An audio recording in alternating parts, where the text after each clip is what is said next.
Good morning, everyone. It's time to get started. Thank you so much for attending today's webinar and ChatGPT Learning Tool Thread, and we will start in a second.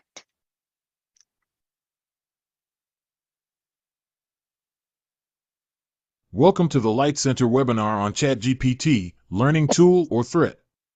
Please mute yourself whenever you are not speaking. As educators, we all know how important it is to stay up to date with the latest technologies and tools that can enhance the learning experience for our students. Today, we will be exploring one such tool, ChatGPT. During this webinar, we will be learning together as we discuss the potential uses as well as the concerns or questions you may have about ChatGPT and its impact in education. This session will be a friendly, collegial conversation, so we encourage you to ask questions and participate in the different breakout rooms we will open for group discussions. By the end of this webinar, we hope that you will have a better understanding of ChatGPT, its potentials in the classroom as well as its challenges. Once again, welcome to our ChatGPT webinar, and we hope you find this session informative and engaging. Let's get started. Thank you so much, Luis. Were you able to listen to the video? Okay, good. So does ChatGPT and other similar artificial intelligence further blur the line between fact and fiction? Does it add yet another layer of possible deception? As we navigate a world with deep fake videos, artificial intelligence generated art, images, text, just as we created, Luis, how will we know when people's words are truly their own? Individuals might be in such a rush to prove they can that they have not stopped long enough to think or consider whether they should. But it's not all doom and gloom. The use of ChatGPT, like artificial intelligence, has prompted us to explore new tools and marvel at the capabilities and possibilities, even in the classroom. And that is our focus today. I'd like to welcome Luis back to walk us through today's agenda now.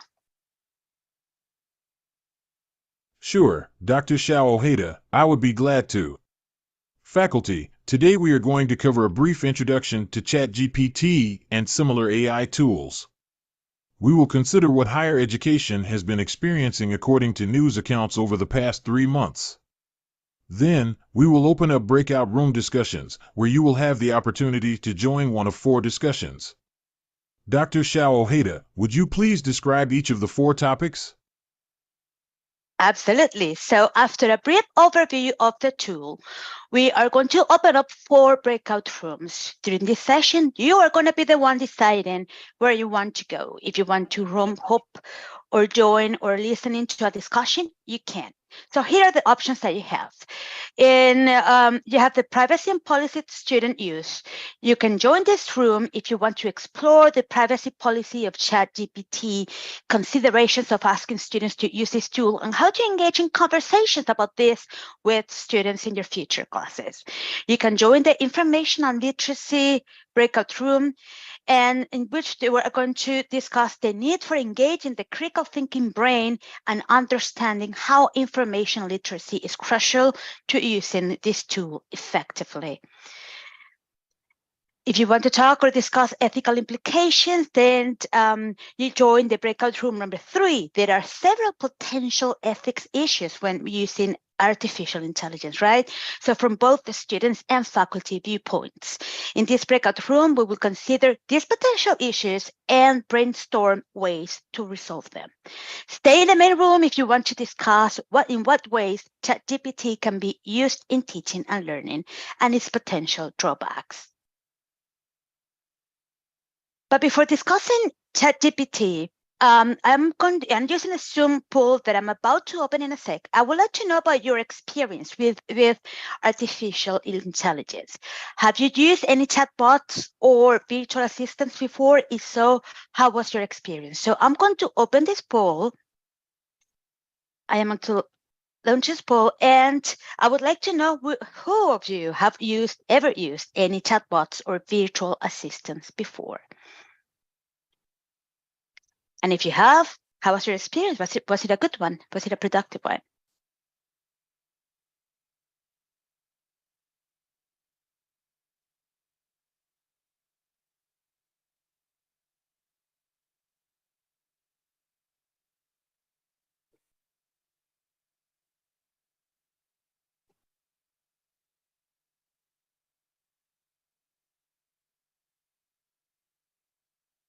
Please remember to mute yourself if you're not speaking. We have had a few issues dealing with the echo and feedback. Okay, so we have 11.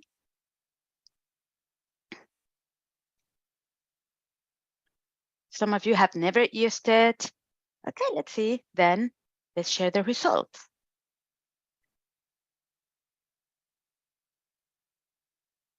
So out of 12,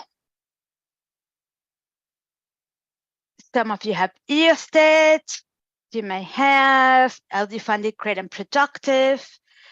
Some of you said it was not really useful. It was an ambiguous experience. Of course, it's something new that we are still trying right now. Okay, thank you so much for sharing this with us. So, sorry, let me just go back to the agenda, today's agenda. As I said, we're learning together on this. We are not playing experts here. We want to have this nice open conversation about something that is going on, that is here. We cannot deny it. So it's a moment to get together and discuss. So we're going to talk about what ChatGPT is, what is its reception in terms of the higher education institutions, and some general challenges and opportunities in higher education before we move on to the breakout rooms. So, what is ChatGPT? First made available for public use in June 2020, ChatGPT is an artificial intelligence that provides fast, well-formulated answers to any types of huge variety of questions.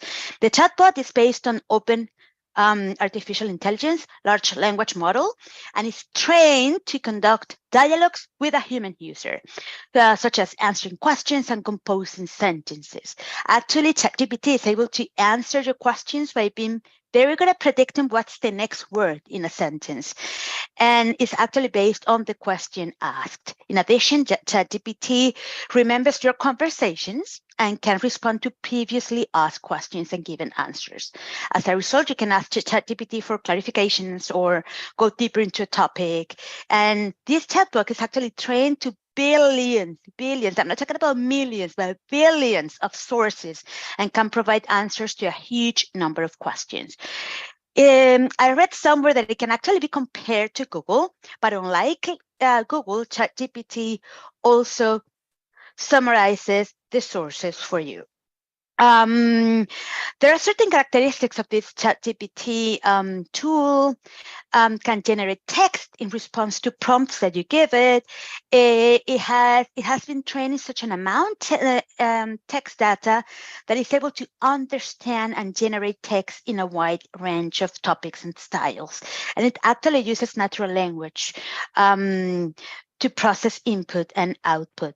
So it is undeniable that some structures are in panic, right? So this is understandable because there is a fear that knowledge and language proficiency will decline as students leave their homework and leave their assignments to ChatGPT. So let's try ChatGPT to better understand if those fears are legit. So I'm going to stop sharing my presentation. I'm going to share my screen. I already did a search here because sometimes ChatGPT gets really busy. So the first search that I did was, can you see my screen? Okay, the first search that I did was like dissertation proposal about teaching effectiveness with 10 in-text citations and reference list in APA 7th edition. And I got it. So basically, it gave me an introduction, literature review with in-text citation, all ones, right? But anyways, in-text citations, methodology, discussion, conclusions, and the reference list as I requested. Then I also added, I decided to go on Gap and get one assignment, weekly assignment on one of the syllabus that I found on Gap. So it was actually a case study. I just literally copied and pasted on ChatGPT. So this one was a case study, and there were 4 questions. So I just copy and paste here, and I actually got the answer. But it's interesting, and this is something that I hope we discuss later on. This is what students get. What they do with it is what I think it's important. It's the process, not only the product. And then the last one, it was an example that Dr. Flores wanted to try, and I did as well. I write a simple form handling script in PHP. And then I got this. I have no idea if it's correct or not, but I got it, right? So you can tell that with ChatGPT, you can do lots of things. Students have access to a wide variety of content that they can use for learning actually as well. So give me just a sec because I lost the presentation. This is very typical when I'm not, when I leave the presentation. Okay.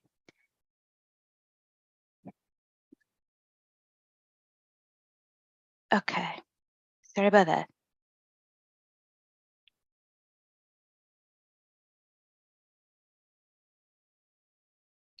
Share my screen. Thank you so much. Okay, there you go. Okay, so we were talking about what ChatGPT was. And now, what has been the reception in higher education? Of course, artificial intelligence tools come with both potential benefits and real challenges. And it has the potential to support and enhance learning, but it can also be used to pass work as your own.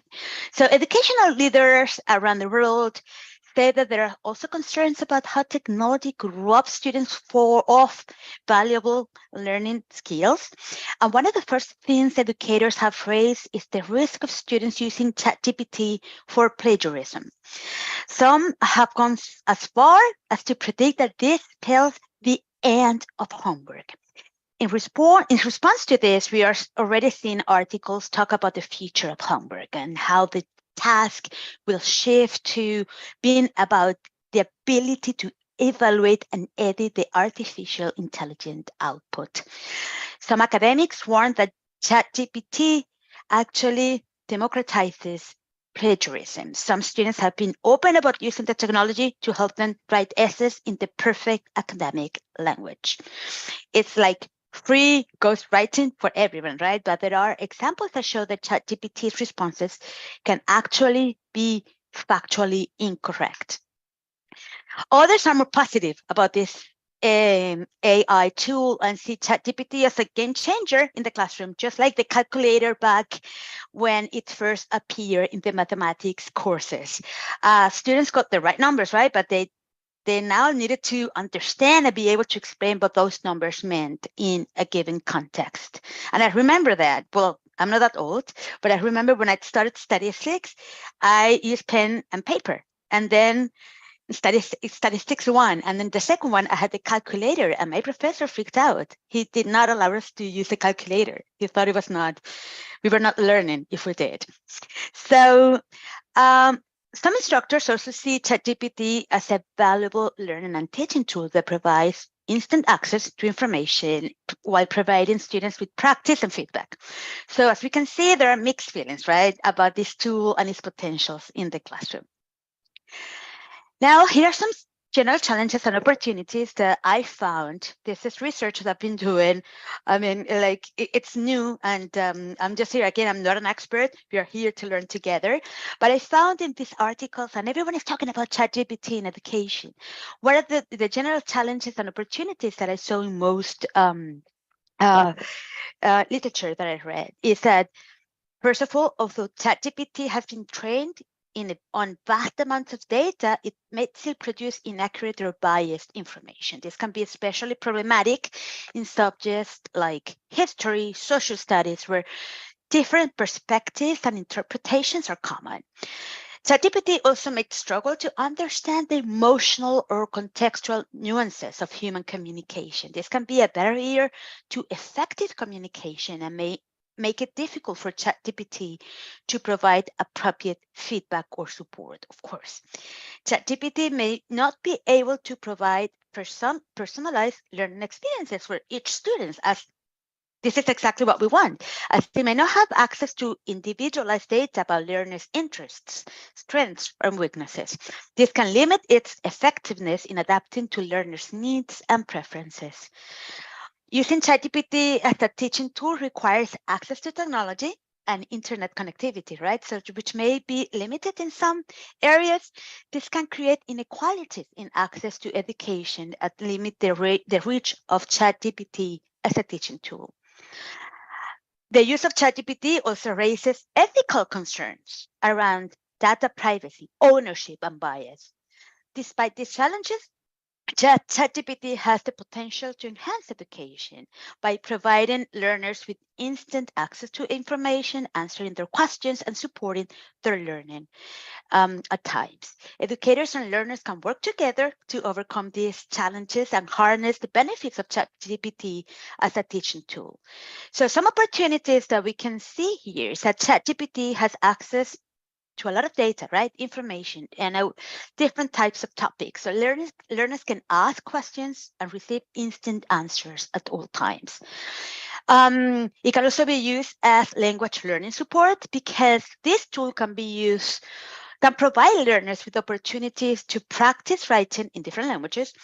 And actually, ChatGPT provides feedback on grammar, vocabulary, and syntax, helping learners improve their language skills. It can also be of assistance for special needs learners. It can provide support for learners with special needs, such as those with visual or hearing impairments. And this tool can be programmed to provide text-based or audio-based support, making it accessible to different types of learners. Overall, ChatGPT, it is said to have the potential to enhance education by providing learners with access to information, language learning opportunities, and self-directed learning opportunities. It can also support classroom teaching and provide assistance for learners with special needs. So by taking advantage of these opportunities, we might be able to help learners achieve their learning goals and maximize their potential. But that's what we're here for. We are here for to discuss exactly how it's done and if it's possible in our classrooms. Now, an important dimension to Westcliff University to Westcliff University's mission to educate, inspire, and empower students from around the world is attainment of core competencies. We have heard about this a lot, right? Our core competence. These competencies delineate the skills, attitudes, and knowledge that are critical needed to achieve the university mission, and as such play a vital role in the development of each student. So while discussing ChatGPT in your chosen breakout rooms, please keep in mind Westcliff University core competencies and how artificial intelligence can help or hinder written communication, oral communication, interpersonal skills, critical thinking, ethics, information literacy, and quantitative reasoning.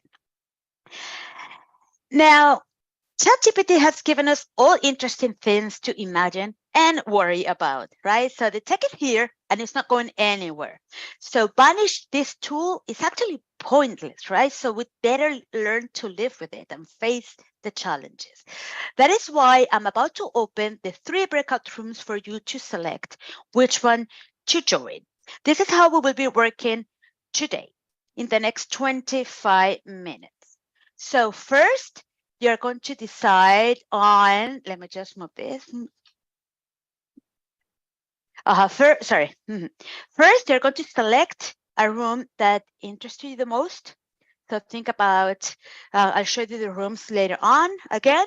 So select the room that interests you the most, and you're going to join the conversation. Then I'm going to open the rooms for 25 minutes. You can decide to just hop in and out from room to room whenever you want, join the conversation, just listen, and you can join more than one room. That's my point. You have 25 minutes to decide where to go. Then after the 25 minutes, I'm going to close the breakout rooms and we are going to come back to the main room to discuss takeaways. Any questions? I'm going to open the chat because I haven't been able to say, okay. Any questions? Can you show the rooms again? Oh, absolutely. That's exactly what I'm about to do. So this is it. If you want to discuss privacy policy and student use, join breakout room 1. If you want to talk about information literacy, join breakout room 2. If you want to discuss ethic issues when using artificial intelligence, please join group 3. And please stay in the main room if you want to discuss how we can use ChatGPT for teaching and learning purposes. And of course, its potential drawbacks. So I am going to stop sharing right now.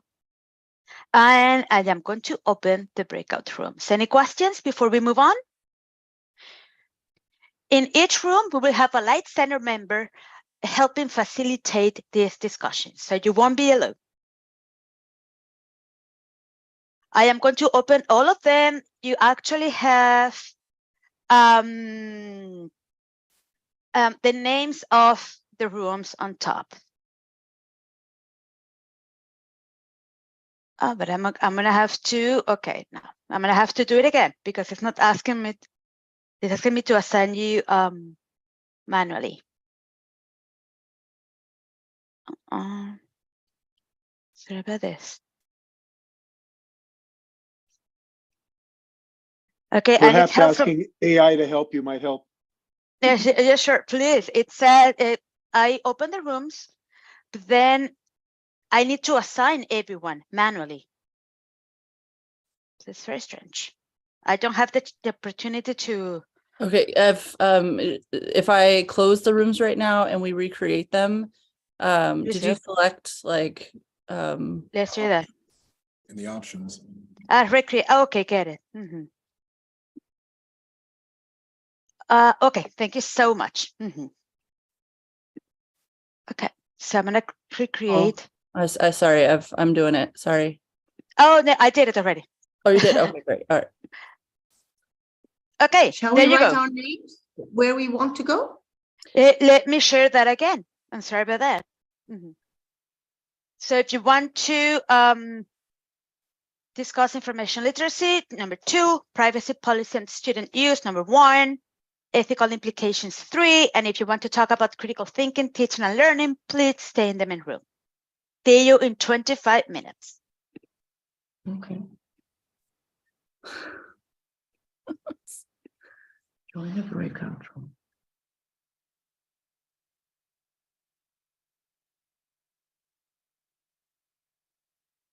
Let's wait a little bit to see who stays in this main room, in which Dr. Brodin and I will be helping facilitate this conversation. Excuse me. I want to go to number 1. Okay. How will I go there? I mean, I don't know how I will get. The breakout rooms are open, so just join us. They're on the bottom of the screen. Bottom of the screen. More? Yes, Close, click on more. caption, Yeah. Breakout rooms. Join breakout room. Okay. So, right. Thank you for the help. Okay, number 1. Problem. All right.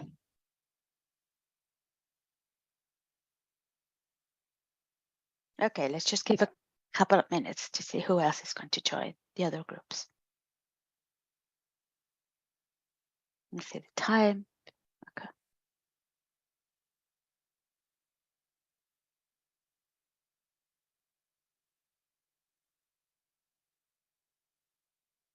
Okay, so we can start our conversation in the main room.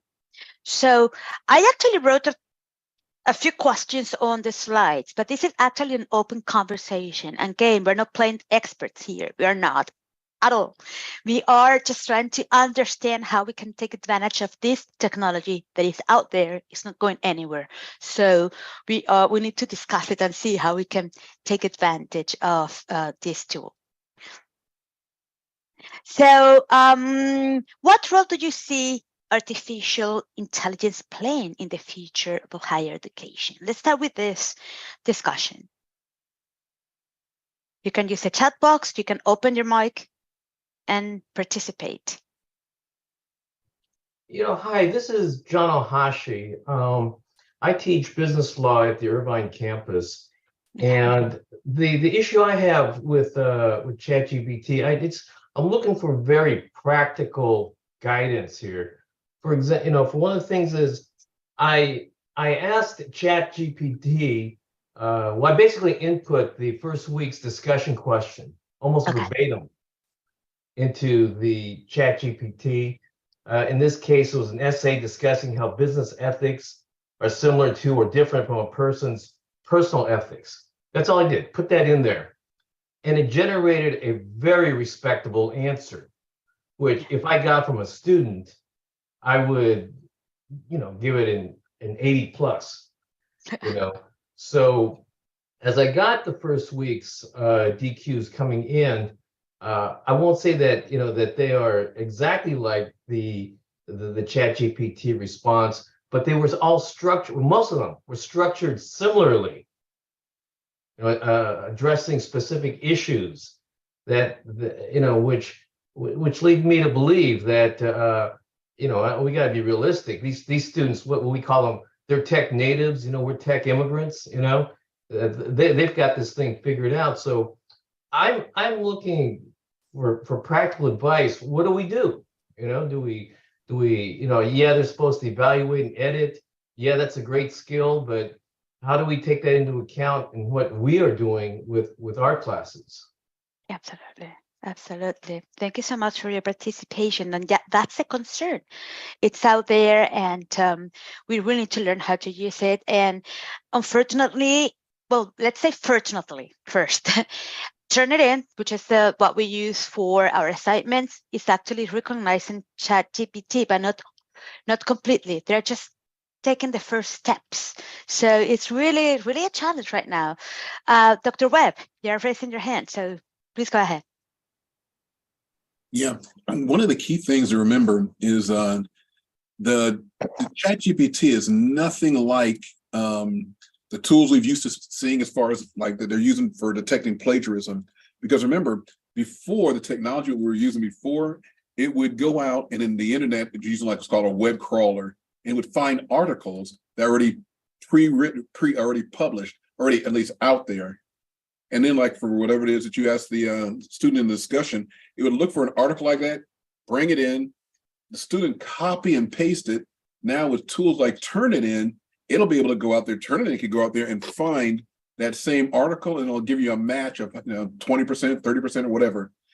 Now with this AI stuff that we're looking at now, nothing like that. It's actually thinking, creating information using neural networks, just like the way how we think. So therefore, it's not going to find matches. It's actually really thinking it through. So that's the scary part about it. So we got to do as far as educators, the way how we have to craft our discussion questions, like the discussion questions that you ask, you have to craft in a way where you're asking a specific, in the discussion, you should tell the student to go to a particular article and using that article, summarize or use critical thinking for that article. With ChatGPT, it can't do that because it doesn't have in its repertoire all of those articles. It's got some articles, but it doesn't have nowhere near the number of articles that are really out there. So you have to be a lot more distinct in the way in which we do our discussions or assignments. Be precise and tell it a particular article. Now, if you just told a concept or theory that you wanted to go out and provide me a report on a particular concept or theory, oh yeah, it could do that. Because it's usually it's just a general concept. Absolutely. Well, Absolutely. And I actually did research and I was playing with the tool. And the first discussion question of the course that I'm teaching this session is based on an article, right? So I said, okay, I'm going to just go and try and see what my students will get, just to have, and it didn't work. It didn't work because, as you said, Dr. Webb, it needed the whole article too, and the questions were critical thinking questions. So it really, it gave me an answer that I was like, no, this is not what I'm asking for. So yes, definitely ChatGPT will change the way we design a curriculum. Thank you so much. And Dr. Webb is absolutely correct. The manner in which you ask the question both to ChatGPT and in the way for our curriculum sense. First of all, if you do decide to use an article, use one published after November 2001, because that's when the AI was disconnected from the internet. So that's 2021. Did I say 20? Exactly, yes. Yeah, One, yeah. 2001, yeah. I'm sorry, 2021. So anything after that, it won't have access to. So that will help. But Absolutely. What's interesting is the regenerate button, and that's what I wrote in the chat, because I've had a half dozen, I wrote this, Google employees who take a great amount of glee in pointing out all of the shortcomings of ChatGPT, because of course they're working on Lambda. But they say, "Oh no, you can do this and you can do this and you put this in, and you won't get anything." I mean, it's kind of fun to get their backup about other people's. But the problem is that, well, Bing had to take theirs offline because it was insulting people. Lambda isn't quite there yet, but it's going to come out soon. And what people aren't talking about is there is such a thing as ChatGPT 7 that is still connected to the internet. It's just that us mere mortals don't have access to it. But in the context of education, yeah, we're going to have to, the main, unless we get in with the startups that are actively building applications to identify this, which I'm really curious about. I haven't run into anybody who's working at it yet. I want to talk to them and see how they're trying to figure out the algorithm to identify these AI generated answers. But the way that we have to do this is we have to change the curriculum, and it's going to be really interesting. Yeah, So totally. I agree with you. I read on the Turnitin webpage that they're working towards, of course, identifying artificial intelligence text, generated texts. And actually they claim that they can actually do right now anyhow, because if we ask the same questions, if you have 20 students and they're asking the same question to to the chatbot, maybe they will get a similar answer. So when Turnitin compares that paper to other papers around the world, there will be a match. So they said that this is the first step that they're taking. Then there will be a match, and you will see the paper being very similar somewhere else. And that's an indication, if you like, that is generated by ChatGPT. Anyone else? I was wondering, Mary, as an instructional designer, what's the conversation out there in the instructional design world about this? It seems pretty fundamental to me. And one of the things I'm interested in is how does it impact the work of an expert versus the work of somebody who's just learning things, right? Because all of us, I think, in this room have played with it and have seen the potential use even on our day-to-day activity. At the same time, though, students are still learning the basic concepts in some cases. So I'm curious, like, how is the instructional design community out there talking about this at this time? How fundamental is it going, or how superficial, or how are you seeing a complete potential overhaul in the next few years for the field, or because of this, or how is it being addressed at this time? So I haven't really dug into how the instructional design field specifically is addressing it, but in terms of higher education, which and curriculum design, of course, which forays into instructional design, I've listened to multiple podcasts about the ethics behind it and how instructors are going to need to embrace it to a certain extent, because just completely ignoring it is not the way forward. Some of the things I've heard about are the ethics of having students actually use it, because every time they're asking it to generate text, it is adding to its lexicon and getting smarter.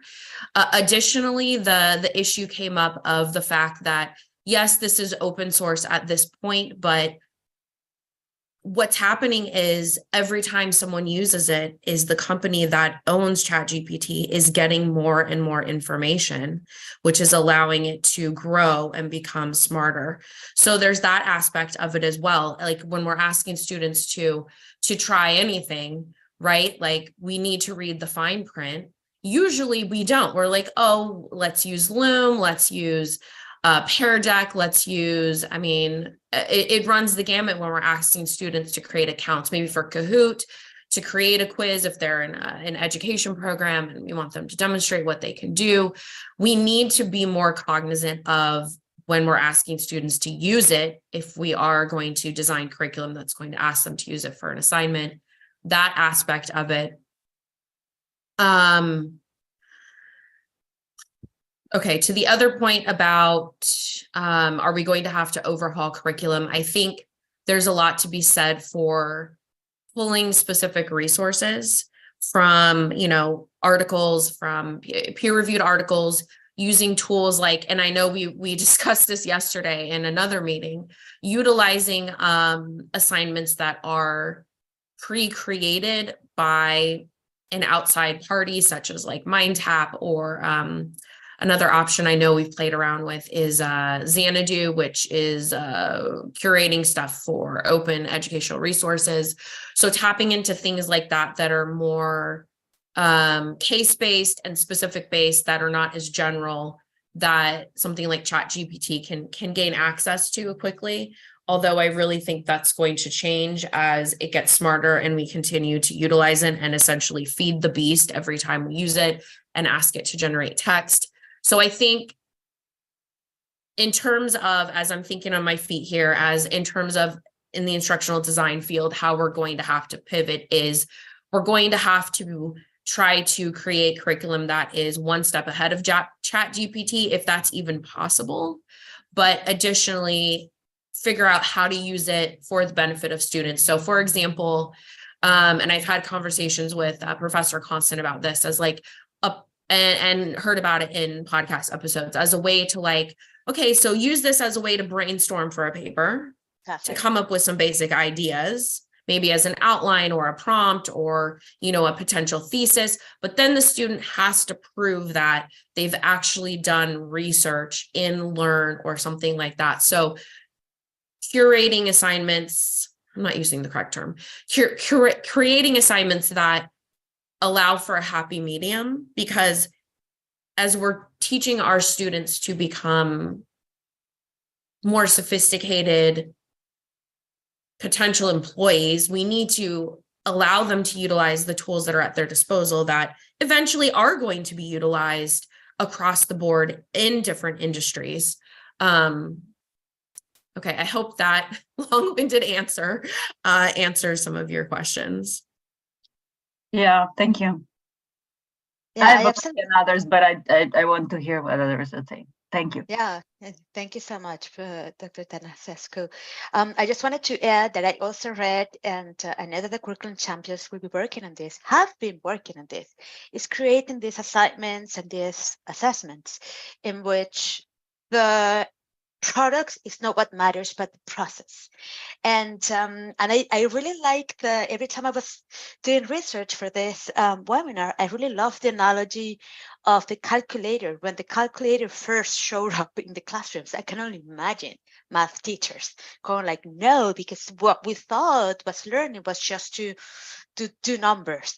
But what about what you do with those numbers? I think it's kind of ChatGPT becomes a calculator of language, if you like. It generates language, but then what you do with that is what we need to incorporate in our curriculum.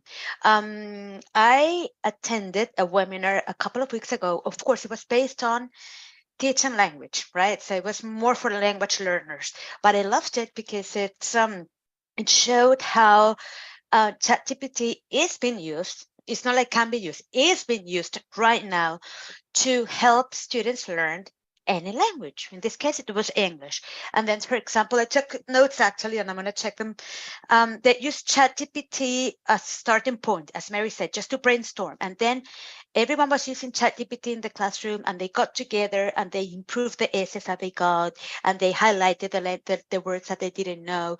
So they were actually being used for language improvement purposes, development purposes. I also read about teachers, well, professors, using this to grade this tool to grade readings. Like, for example, they found something very, very interesting that they wanted to share with their students, but it was really high level in terms of language, So they just added the article in ChatGPT and asked the chatbot to adapt the reading to a certain level of students, and it actually worked really well. So there are many, many uses, but I understand the concerns. I'm also concerned. I want my students to think by themselves. I want them to own their words. So I think that's where the curriculum champions are going to play a major role here at Boscovich University. Dr. Webb, you're raising your hand? Yes, one more thing, and I know at some point we're going to run out of time, but I wanted to throw a couple more things out at you as far as that everybody needs to really think about. One, now everybody keeps talking about ChatGPT. The one thing that you need to understand is ChatGPT rides on top of, ChatGPT is a small application that rides on top of what's called GPT 3. The current version of GPT that's out right now is GPT 3.5. GPT 4.0 is going to be released this month. Oh boy! Now, here's the thing that should really it makes the hair go up on the back of my neck every time I think about this. GPT 3 is built using 175 billion tokens. GPT 4 is built upon 175 trillion. I mean, and I swear to God, that makes me get excited every time I even think of that. So it's going to get a lot, it's going to get a lot more intense as far as the ability that you can use. Everybody's using ChatGPT. I invite you instead of searching for ChatGPT, search for GPT-3. Log into that, and now you got an entire playground where you can select all these different models that you can use. And it's a lot. If students get their hands on that, you can kiss it's too late. Because imagine, a student can then now take, and they can still do it in ChatGPT, but ChatGPT is really limited. They can use GPT-3, and it's free. They can go into, like, we'll say, suppose there was an article that they just found on the internet, and instead of copying and pasting it, they take it now, they throw it into the playground and say, rewrite this at the 12th grade level. And they type it just like that, say, rewrite the following at the 12th grade level. Boom. It rewrites the entire thing. No plagiarism. It rewrote the entire thing, and it's going to get scarier. But anyways, I know I don't want to tie up the entire conversation. We're talking about natural language too, and language, and specifically NLP. NLP. This Absolutely. will write code. This will do math. It will do everything. It'll do lesson plans. Of course, I was also reading somewhere, and after that, I'm going to give the floor to Professor McCoy. But I was reading somewhere, and I really like this idea, because when I was reading about this, I was very scared, because what's coming? The unknown, if you like.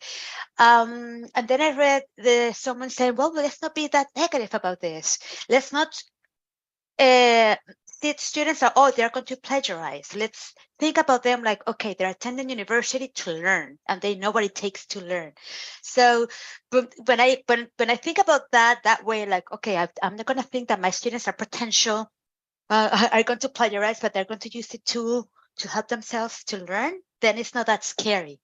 But is that going to happen? That's the question that we have today. So Professor McCoy, do you have anything else to say? Thank you. This is by means not a solution, but I was thinking in some of the things that I do in my classes, a lot of what I understand about ChatGPT, GPT, is that it looks for information that is available. However, if we ask our students to identify and reflect themselves in the research that we're asking them to do, then I can't really see that tool being actually utilized as great. So in the 2 hours that we have every week with our students, if we're creating something that puts the student inside of the learning to where they don't have to use a tool to generate their learning, where they don't have to try to find a quick way, whether in that 2 hours they should be writing, they should be in breakout rooms, they should be doing all those activities to generate that hard learning that we are all accustomed to where they don't have the freebie of going out and utilizing a tool to generate that information. And then in the work that we have them submit, have what they've learned in that 2 hours submitted in that work. A computer or ChatGPT can't find that work that we talked about in class. So if we integrate into our assignments that students are writing about, focus on what you learned in that 2 hours, apply that into your work. And I think we'll probably get some results that are more human, that is more accustomed to what we are all familiar with. That's just my scratching head thought here. Can I respond to that for a second, please? Absolutely, Go ahead. Yeah, Professor McCoy, here's the thing about it. We're dealing with neural networks. With ChatGPT, well, I'm not going to say ChatGPT, but GPT-3, what you could do is all you got to do is you start off playing a role and you just say, you are a student. You know, you tell it is a student. As far as it knows, it is now a student. It's going to think like a student.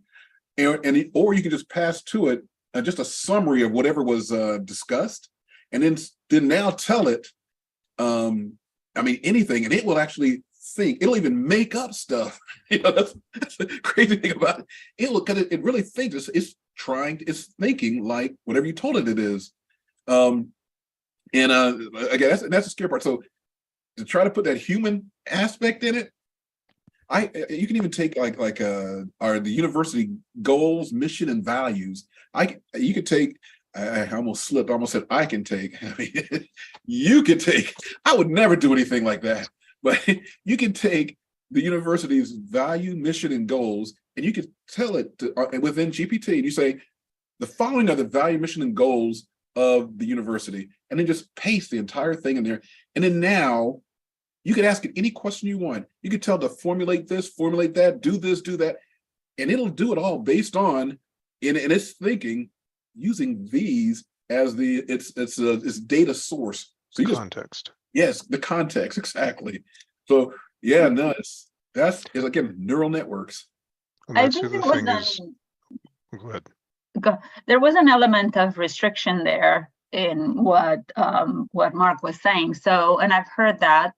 By the way, this question of what's the solution is part of now for some institutions, part of the interview process, right? I had lunch with a former colleague yesterday, and they asked me, he's applying for a dean position.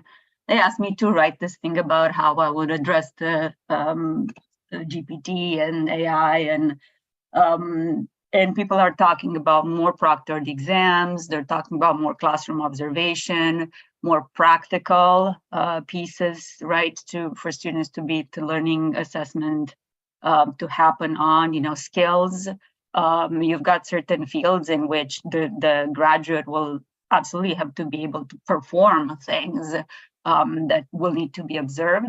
So maybe the future is a combination of utilizing it, right, and living with it and learning how to use it, but also some strengthening of that aspect of, even though it doesn't suit every student, and some people don't test well, what I'm hearing, there was also perhaps an element of that, at least from the way other institutions are approaching this.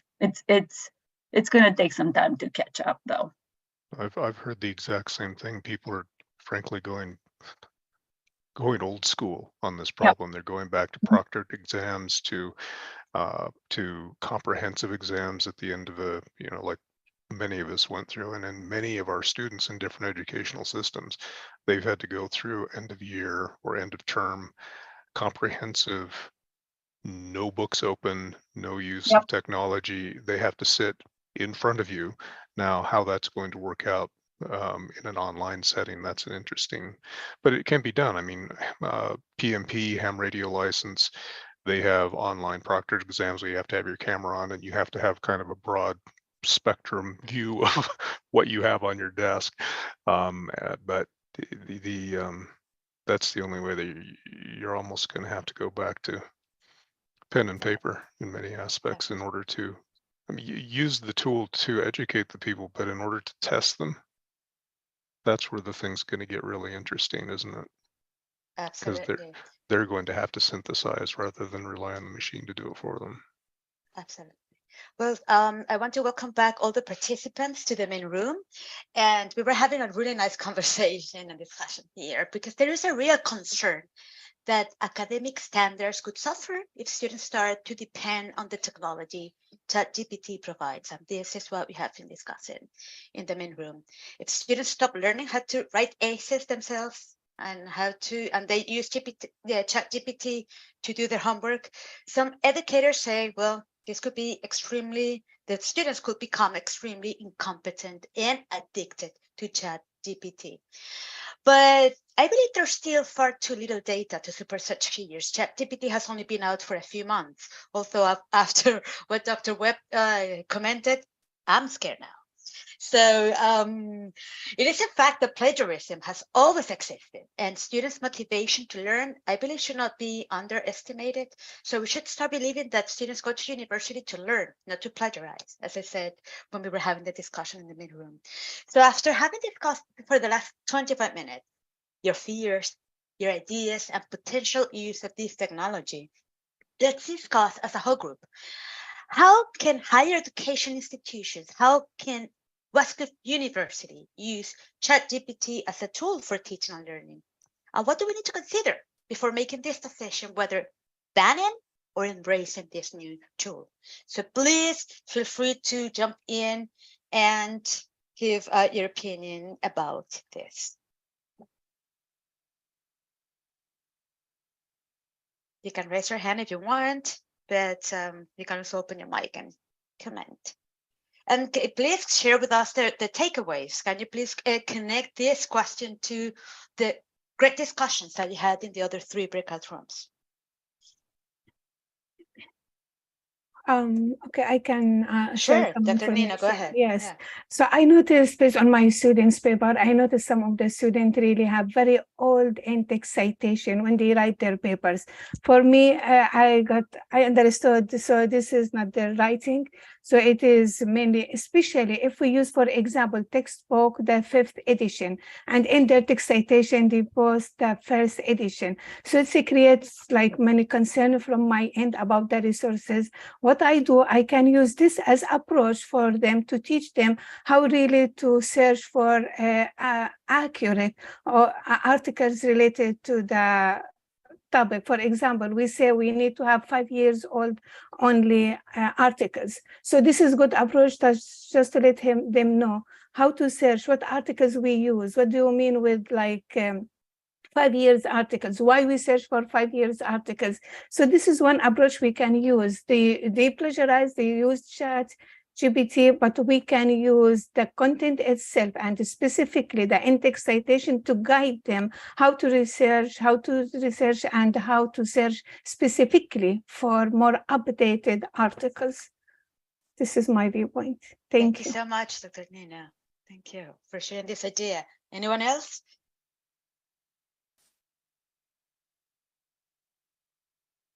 From all those conversations that you had in breakout rooms 1, 2, and 3, Anything else that you want to add? I say a couple of words. We had really valuable conversations with lots of colleagues discussing their very good and positive experiences of using GPT chat. But we discovered one thing that we observed in common. The texts produced with GPT chats are very standard. That's because IE handles what has been created before it and simply finds the coincidences and brings it to your text. It doesn't show the student's personality. It doesn't show the emotions. So if we really read the paper, we will notice it with naked eye, as I did with my PhD students, that this was not something thought of and then written, that it's just the text. It reads smoothly. But if you are trying to see for the logic of thought, what the person is trying to persuade you, or what the person is trying to advocate as their new idea, you will hardly find it there, because it's just the recreation of the chains of symbols that IE found at your request somewhere already existing in the web. And in this sense, as I said, my background is strongly connected with the text. If you need a standard text, like a standard response to the situation, a document, for example, a technical description, for example, a medical instruction, IE may be of great help in general. It will create the text that reads smoothly and uses all the standard language units, grammar formula, and so on. If you need to say something original, it will not say it for you. It can help you with, again, standard language, but it will not formulate the thought for you. That's as I understand it. Probably our dear colleagues from the College of Engineering who know it deeply may argue and suggest that yes, it can generate thought for you. But for me, it cannot generate an argument. It cannot generate your emotional attitude. It cannot generate the line of persuasion for you. So it can help language-wise, yes. And for non-native language speakers, that's a great support. But so far, I cannot see how it can work beyond this framework. So we need to understand and use it as we're using mechanical tools. For example, nobody does things mechanically once we have a washing machine, a dishwasher, and everything. So we need to use IE to its potential. It can do for us, let it do for us what it can. And let's focus our human brains on what it cannot do. That's my perspective. Thank you so much. I'm reading here that unfortunately we only have 2 minutes. Thank you so much, Dr. Heinen. We have 2 minutes, but I just want to read the chat for a sec. Most of you agree on use it rather than denying that it's there. That's what I said before. It's there. We really need to see how we can use it. And actually, I have seen examples of how it can be used in teaching. I'm just going to give you one. That I did it with my kids, actually. It was not my students. I did speak 3 languages, and apparently when I speak to them, they don't speak any language, so they don't understand when I give them instructions. So I went to ChatGPT while I was planning this webinar, and I said, simple instructions for this. And he gave me like simple instructions for 6-year-olds. So you can maybe use it for writing instructions for your activities, and not the whole activity, but writing instructions that are simple. Sometimes that's a difficult thing to do. So we can actually use ChatGPT because it's right there. So that's why the LITE Center, the Professional Development Department, is interested in holding PLCs and discuss how ChatGPT can enhance teaching and learning. So are you interested in discussing and testing ChatGPT and its potential use for teaching? So I'm going to share a link with you in a sec. Let me put it on chat already. There you go. So let us know your availability to join a PLC in which we will discuss how ChatGPT can enhance teaching and learning. So starting in week 4 of Spring 4, we will meet weekly for 4 consecutive 45-minute sessions to collaboratively learn about this artificial intelligence tool and its application in higher education. Basically, we are going to get together. Oh, yes. Sorry, Professor Constant, absolutely right. PLC stands for Professional Learning Community. Learning together. There's no better professional development than all of us learning together. So we are going to get together for 4 consecutive weeks. We are going to discuss the tool. We are going to test it. Okay, let's see if we can, I don't know, write instructions or write case studies. And then we try them, we test it, we discuss, we reflect.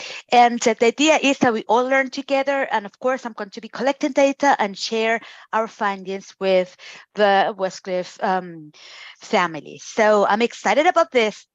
And this is a professional learning community that you can join. Please use the form on the chat box to let us know when this can happen, and we will contact you shortly.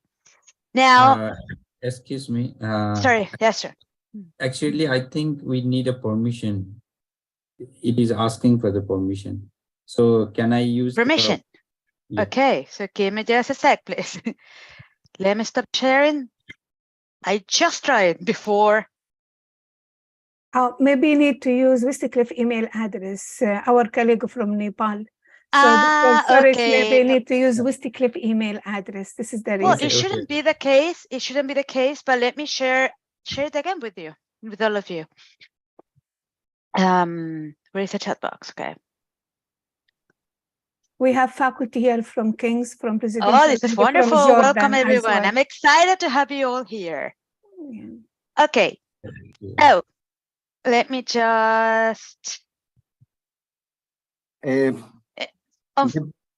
you choose other than Google, maybe you can try Firefox or something else. It will open. It might be the case. Absolutely.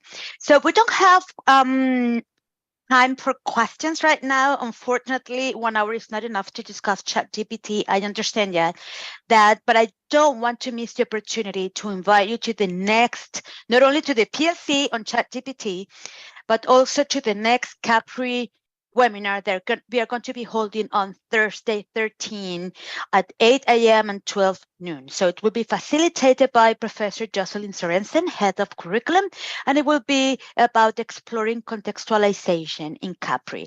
So I will be sending the invite shortly, and but you can also register on Spoke. So thanks so much, everyone, for attending today's session. Again, this was a moment for learning together.